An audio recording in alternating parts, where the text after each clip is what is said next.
আসসালামু আলাইকুম প্রিয় দর্শক, নিশ্চয়ই দেখতে পাচ্ছেন এই মুহূর্তে আমি আছি কুমিল্লা সালাউদ্দিন। এটা হচ্ছে একটা হোটেলের সামনে এবং কুমিল্লা সদর হসপিটাল এবং কুমিল্লা টমসন ব্রিজ যাওয়ার যে মোড় আছে সেই মোড়ের মধ্যে আমি আছি। আর নিশ্চয়ই আপনারা দেখতে পাচ্ছেন যে এখানে পানির কি অবস্থা।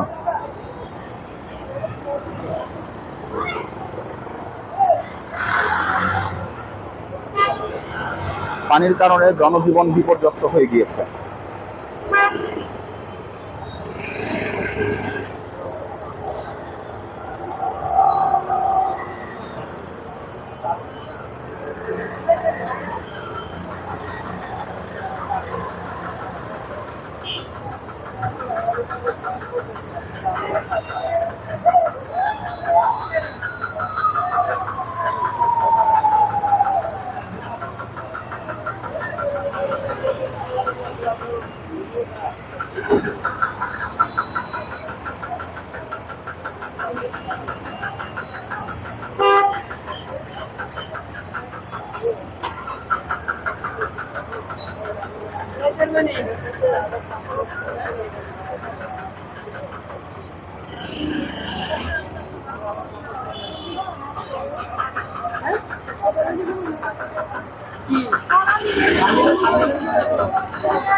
প্রিয় দর্শক, খালের পানি আর রাস্তা